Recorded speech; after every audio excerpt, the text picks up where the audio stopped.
Chapter number 12 question number 7। Dear students, हमारा question number 7 है जो कि एक आपके सामने यहां मैं एक ट्रायंगल बना रहा हूं। ये एक ट्रायंगल है, इज इट क्लियर? इस ट्रायंगल का ये कोना ए है, ये बी है, ये सी है और ये आपका डी पॉइंट, ये एंगल आपका एक्स है, ये वाई है और ये एंगल आपका जी है। तो हमने ये फाइंड करनी है। और ये ट्रायंगल कौन सी है? इक्विलेटरल। इक्विलेटरल। अरे भैया, इक्विलेटरल ट्रायंगल की खास बात ये होती है कि तीनों कोनों पर एंगल 60-60 का होता है। हर कोने पे ये एंगल भी 60 का है, ये एंगल भी 60 का है, ये पूरा एंगल भी 60 का है। अच्छा, अगर ये एंगल 60 का है तो इसका मतलब जी की वैल्यू क्या होगी? 60। इस एंगल को तो निकालना नहीं है, ये तो वैसे 60। अब ये जो ए पे एंगल बन रहा है टोटल, यानी एक्स और वाई मिलके ये कितना है? 60। अब यहां पर एक्स और वाई मिलके ये 60 है, क्योंकि ये पूरा कोना तभी बनेगा जब एक्स और वाई दोनों प्लस होंगे। क्योंकि किसी भी इक्विलेटरल, जो भी इक्विलेटरल ट्रायंगल होती है, उसके तीनों कोनों पर एंगल कौन सा होता है? 60-60 का। अच्छा, अब ये पर जब हमने ये पार्टीशन कर दी, ये वाला, ये है एंगल बाइसेक्टर।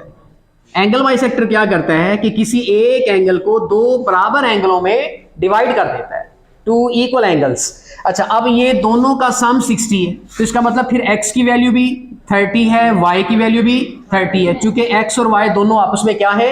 इक्वल है, क्योंकि x y के इक्वल है। क्यों इक्वल है? क्योंकि ये एंगल बाइसेक्टर है, ये इस एंगल को दो हिस्सों में डिवाइड कर रहा है। Is it clear? तो हमारे सारे एंगल निकल आए, z भी निकल आया, x भी निकल आया और y भी निकल आया। तो तीनों एंगल हमने फाइंड कर लिए। ठीक है, तो इस तरीके से हमारा ये क्वेश्चन कंप्लीट हुआ। क्वेश्चन नंबर 8 में कहता है if two angles of a triangle are 90 and 60 then third angle.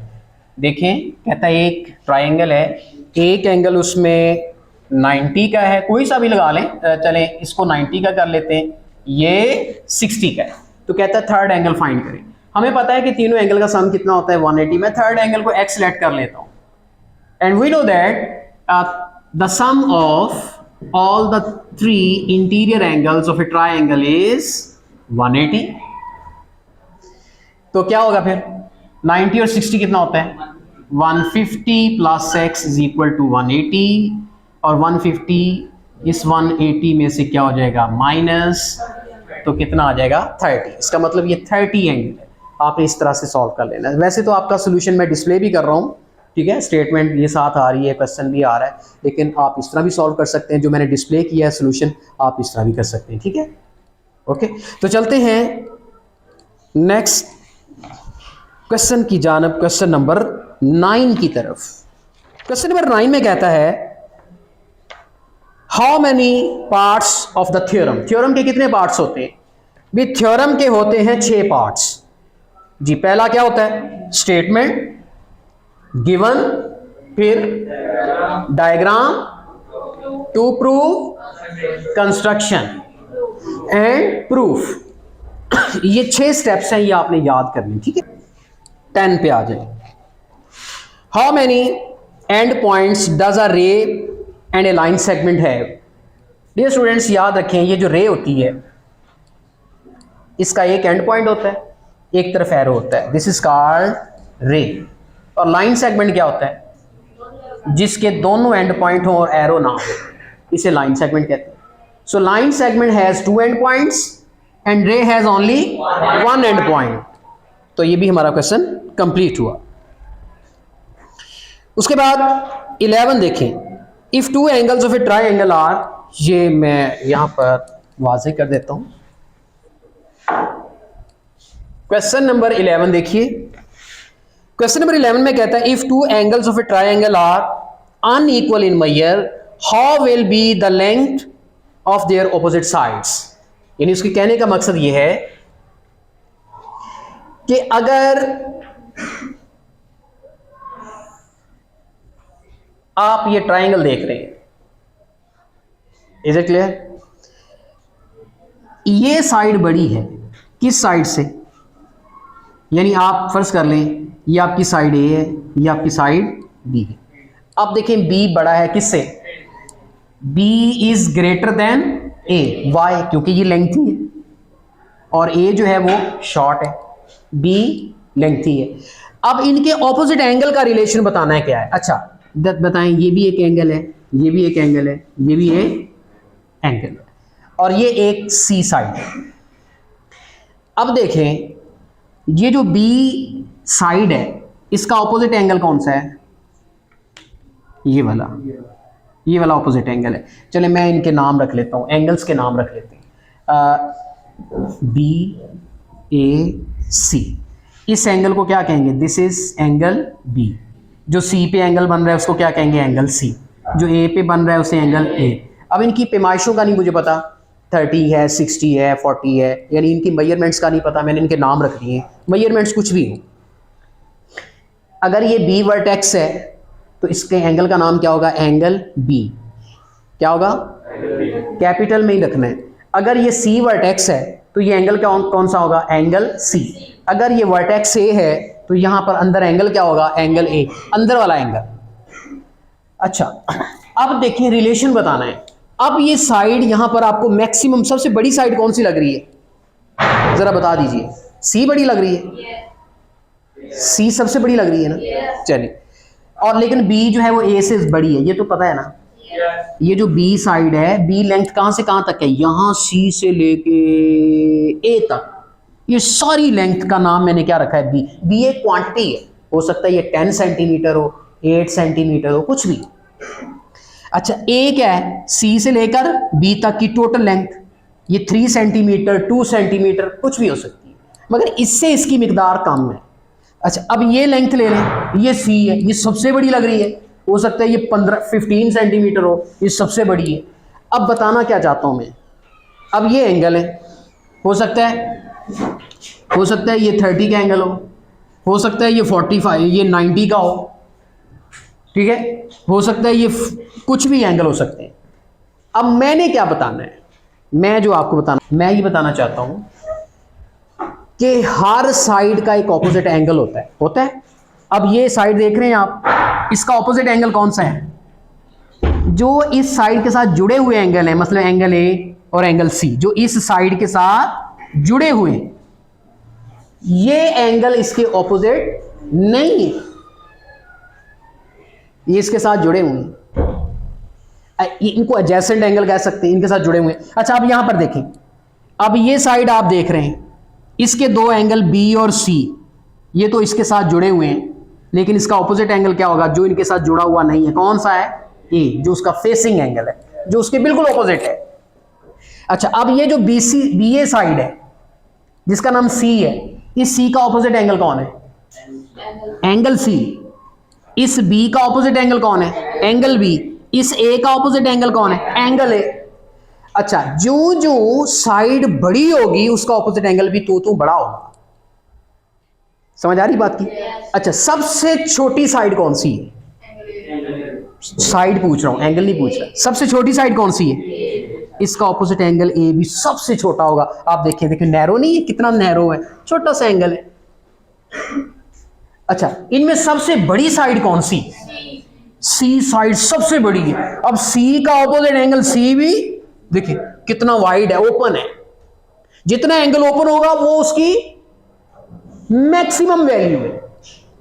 अच्छा अब दरमियानी साइड कौन सी है, जो दरमियान में है, बी दरमियान में साइड है, यानी सबसे छोटी भी नहीं है सबसे बड़ी भी नहीं है, तो फिर इसका एंगल जो ऑपोजिट होगा एंगल बी, वो भी दरमियान का होगा, ना वो सबसे छोटा एंगल होगा ना वो सबसे बड़ा होगा। Is it clear? अच्छा चलिए मैं पूछता हूं आपसे, 20 फर्ज कर लेता हूं 12 है, सी आपका 15 है, ए आपका 5 है, ठीक है। अब मुझे आपने एक्सपेक्टेड एंगल बताने हैं।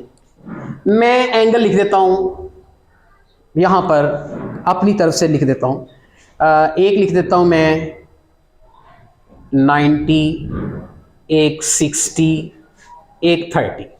अब मुझे आपने measurement angle A, measurement angle B, measurement angle C, possibilities बतानी कि एंगल ए कौन हो सकता है, यहां एंगल बी कौन हो सकता है, एंगल सी कौन हो सकता है? तो एक बच्चा मुझे बता देगा, एहसन शाहिद, मुझे बताओ बेटे, ये ट्राइंगल है, ये साइड्स हैं, एंगल एक यहां पर कौन हो सकता है? क्योंकि एंगल ए सबसे छोटा है, उसकी ऑपोजिट साइड सबसे छोटी है, तो सबसे छोटा एंगल जो होगा वो एंगल ए के हिस्से में आ जाएगा। ठीक है, डिग्री में आप इसको लिखो। एंगल बी पॉसिबल कौन है? अब देखिए, एंगल बी की जो ऑपोजिट साइड है वो सबसे बड़ी साइड तो नहीं है, लेकिन जो सबसे बड़ी है उससे छोटी है। अब इसमें सबसे बड़ा एंगल तो 90 है, तो 90 से छोटा एंगल क्या है? एंगल बी आपका यहां पॉसिबल एंगल क्या हो सकता है? 60। और एंगल सी के बारे में, एंगल सी, चूंकि सी साइड जो है वो 15 है, वो सबसे बढ़िया साइड है, तो इसका मतलब उसका ऑपोजिट एंगल जो सी होगा वो भी सबसे बड़ा एंगल होगा। वो कौन सा होगा? 90।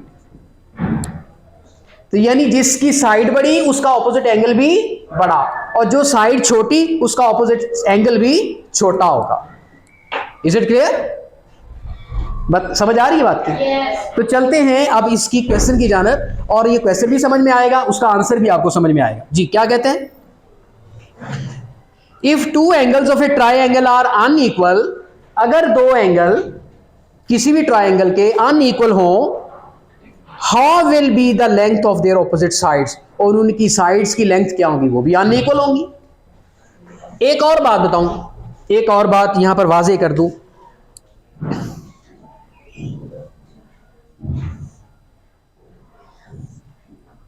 अब ये देखिए, ये एक राइट एंगल ट्राइंगल है, इज इट क्लियर?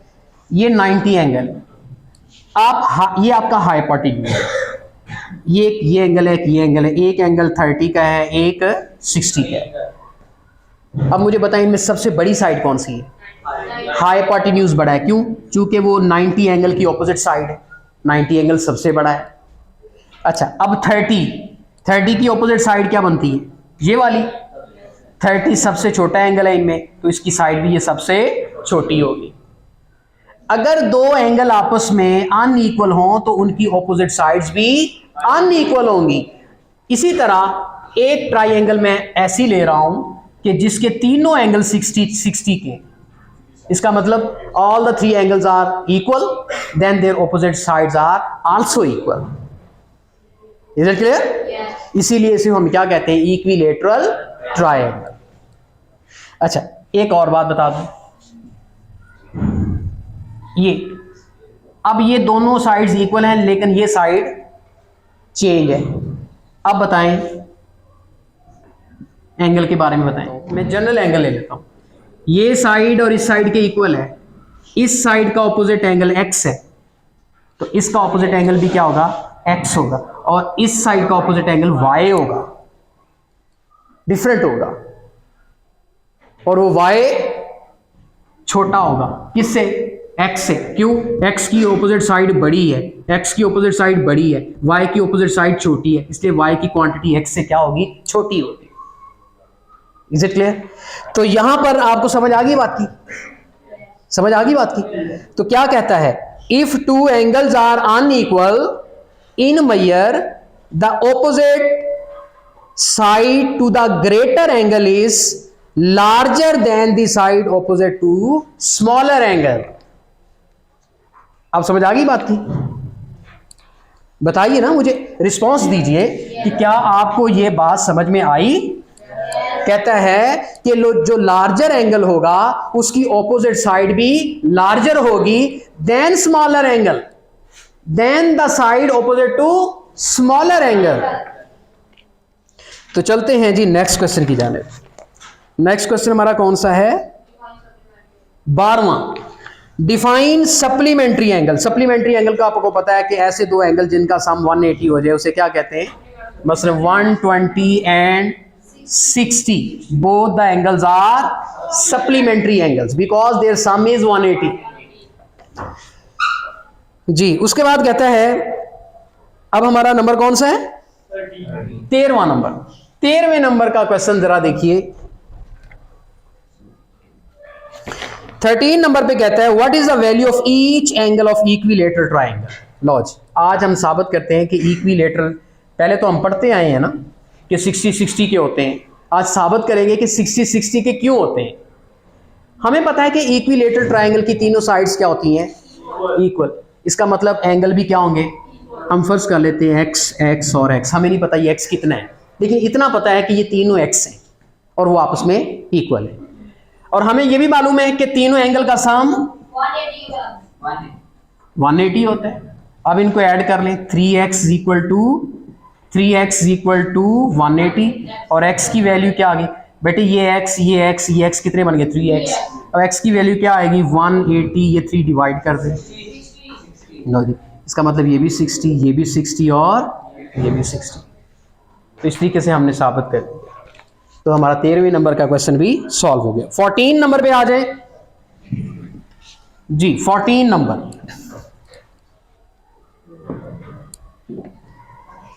14 नंबर पे कहता है difference between bisector of A line segment and angle bisector. ये मैंने कल भी आपको बताया था कि एंगल बाइसेक्टर दरअसल किसी एंगल को दो हिस्सों में डिवाइड करता है।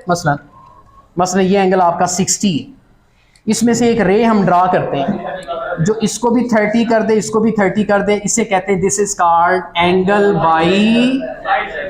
Angle bisector. और दूसरा कौन सा बाइसेक्टर है, दूसरा है लाइन सेगमेंट का बाइसेक्टर। अगर आपके पास एक लाइन सेगमेंट ए बी है और उसके मिड पॉइंट से एक लाइन गुजर जाए और वो 90 का एंगल भी बनाए, तो हम उस लाइन एल को क्या कहेंगे, this is called bisector of line segment. और ये बाइसेक्टर ऑफ एंगल, ये बाइसेक्टर ऑफ लाइन सेगमेंट, ये फर्क है। तो आपने इसकी थ्योरी कैसे याद करनी है जी। A line L is called right bisector of a line segment if it is perpendicular to the line segment and passing through the midpoint of the line segment। जबकि एंगल बाइसेक्टर क्या होता है, angle bisector is the रे, ये रे होती है क्योंकि एक तरफ इसका एंड पॉइंट है, दूसरी तरफ इसका एरो है। ये एक रे है जो डिवाइड करती है किसी एक एंगल को इनटू टू इक्वल पार्ट्स। तो यानी आपने जब भी फर्क बताना है दोनों की डेफिनेशंस लिख देनी है, एंगल बाइसेक्टर की भी और लाइन बाइसेक्टर की भी क्या लिख देनी है, डेफिनेशन। तो उनका फर्क वाजे हो जाएगा। बल्कि आपने डायग्राम भी बना, क्योंकि डायग्राम बनाने से बात और ज्यादा वाजे हो जाएगी। अब हम लास्ट क्वेश्चन की जाने बढ़ते हैं। 15 नंबर पे शॉर्ट क्वेश्चन है, if to intersecting lines form equal adjacent angles. चलिए सबसे पहले आपको बताना है एडजेसेंट एंगल्स क्या होते हैं। देखिए बेटे, जब दो लाइंस आपस में इंटरसेक्ट करती हैं तो काफ़ी सारे एंगल बनते हैं, एक ये एंगल, एक ये एंगल, एक ये एंगल, एक ये एंगल। आप इनको नाम रख लें, angle A, angle B, angle C, angle D. ये दरमियान में वर्टेक्स है। अच्छा, एंगल ए और ये एंगल सी ये आपस में ऑपोजिट है, वर्टिकल ऑपोजिट पढ़ा था ना, वर्टिकल ऑपोजिट, क्योंकि इनका वर्टेक्स कॉमन है। जिसका वर्टेक्स कॉमन हो वर्टिकल, ये वर्टिकल ऑपोजिट। एंगल बी का एंगल डी वर्टिकल ऑपोजिट है, लेकिन इस एंगल ए का और ये एंगल बी आपस में क्या है, ये एडजेसेंट जुड़े हुए हैं। क्या है, एडजेसेंट। एडजेसेंट एंगल क्या किसे कहते हैं, मसलन एक ये एंगल, एक ये एंगल, ये आपस में क्या है, एडजेसेंट। क्योंकि ये दोनों की ये कॉमन रे है, ये एक साइड कॉमन है ना, इस एंगल की भी साइड है, इस एंगल की भी ये साइड है, तो हम इसे कहते हैं एडजेसेंट। एडजेसेंट का मतलब जुड़ा हुआ। बस ये एक कमरा है, साथ वाला कमरा इस कमरे का क्या है, एडजेसेंट है, क्योंकि इनकी दीवार हमारी कॉमन है। लेकिन इस कमरे का जो ऑफिस वाला कमरा है वो इस कमरे का एडजेसेंट नहीं है, क्योंकि कोई दीवार इसकी कॉमन नहीं है। अब इस ए और इस बी को एडजेसेंट इसलिए कहा गया है कि ये वाली जो इसकी साइड है दोनों की कॉमन है। Is it clear? अब ए और डी आपस में एडजेसेंट एंगल क्यों हैं, क्योंकि इनकी ये वाली साइड दोनों एंगल की कॉमन है। इसी तरह एंगल सी और डी आपस में एडजेसेंट क्यों हैं, क्योंकि इनकी ये वाली साइड इन दोनों की कॉमन है। इसी तरह एंगल बी और एंगल सी एडजेसेंट क्यों हैं, क्योंकि ये वाली इसकी साइड दोनों की कॉमन है। लेकिन एंगल बी और एंगल डी एडजेसेंट नहीं है, ये ऑपोजिट है, क्योंकि इसकी दो अपनी है, इसकी दो अलग से साइड से, ये ऑपोजिट है। तो एडजेसेंट एंगल का ऑपोजिट एंगल का समझ आ गई बात। तो चलते हैं अब फिर से एक दफा बता दूं, एंगल ए एंगल सी का क्या है, ऑपोजिट, जबकि एंगल ए और एंगल बी आपस में क्या है, एडजेसेंट। एडजेसेंट को कैसे लिखते हैं, ए डी एडजेसेंट, JACENT, यानी एडजेसेंट लिखते हैं, लेकिन इसमें बी को हम साइलेंट कर देते हैं, एडजेसेंट बोलते हैं, ठीक है। अच्छा, अब वो कहता है, अब उसने एक बात कही है, चूंकि मैथ के अंदर जो टर्मिनोलॉजी, जो टर्म्स यूज होती हैं, अगर उनका पता हो तो फिर डेफिनेशन समझ में आ जाती है। अब वो कहता क्या है, कहता है जब दो लाइंस इक्वल एडजेसेंट एंगल बनाए, मसलन ये दो लाइंस हैं, अब ये एंगल और ये एंगल आपस में फर्ज किया इक्वल है, दोनों एडजेसेंट है, दोनों, अब ये एंगल ए है, ये एंगल, अब दोनों एडजेसेंट है। कहता है फर्ज किया एंगल ए की जो मेजरमेंट है वो इक्वल हो एंगल बी की, तो क्या होगा, then what type the lines are, वो लाइंस किस टाइप की होंगी जो आपस में इंटरसेक्ट कर रही हैं। अच्छा मुझे एक बात बताएं, ये दोनों मिलके कितने एंगल हो रहे हैं, 180, ये पता है ना, क्योंकि स्ट्रेट एंगल बन रहा है। अच्छा, अगर ये दोनों मिलके 180 हो रहे हैं, एंगल ए एंगल की बी के बराबर है, अब बताएं एंगल ए और बी कितना कितना आएंगे, 90 का। इसका मतलब एंगल ए की जो मेजरमेंट है वो भी 90, एंगल बी की मेजरमेंट भी 90, जब ही तो वो मिलके 180 बन जाते हैं और वो आपस में हैं भी इक्वल। इसका मतलब फिर ये लाइन इस लाइन के साथ 90 का एंगल बना रही है, क्या बना रही है, यानी ये एंगल भी 90 का, ये एंगल भी 90 का। और जब दो लाइंस आपस में इंटरसेक्ट करें और एंगल 90 का बनाएं तो उन लाइंस को क्या कहते हैं, परपेंडिकुलर लाइंस। क्या कहते हैं, परपेंडिकुलर लाइंस कहेंगे। ये देखिए बेटे, ये आपस में लाइंस इंटरसेक्ट कर रही हैं, मगर ये एंगल आपस में बना रही है 60 का, क्या ये परपेंडिकुलर लाइंस है? नहीं। क्यों? चूंकि ये दो एडजेसेंट एंगल, एक 60 का बना है और एक 120 का, दोनों एडजेसेंट एंगल तो हैं, दोनों एडजेसेंट एंगल हैं, लेकिन बोथ आर नॉट इक्वल। जब ये दोनों एडजेसेंट एंगल हों और आपस में इक्वल ना हो तो फिर इसका मतलब वो दोनों लाइनें आपस में परपेंडिकुलर नहीं होंगी। जब दोनों एडजेसेंट एंगल 90 के हो जाएं और वो आपस में इक्वल हो जाएं तो फिर इसका मतलब वो दोनों लाइंस आपस में क्या होंगी, परपेंडिकुलर होंगी। अब इन्होंने इक्वल कब होना है मुझे बताएं, 50-50 पे होना है, 80-80 पे होना है, 100-100 पे होना है, 90-90 पे होना। इनका इक्वल होना तभी मुमकिन है जब ये एंगल दोनों किसके हो जाएं, 90 के अलावा कभी ये दोनों इक्वल नहीं हो सकते। और जब वो 90 के एंगल हो जाएंगे तो इसका मतलब फिर वो दोनों लाइंस परपेंडिकुलर हो, they are mutually perpendicular if their adjacent angles are equal. तो मुझे उम्मीद है कि ये क्वेश्चन आपकी समझ में आ चुका होगा, इसका बेसिक कॉन्सेप्ट भी समझ में आ चुका होगा।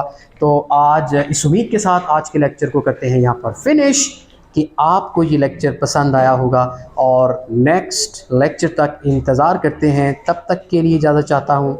अल्लाह हाफिज़।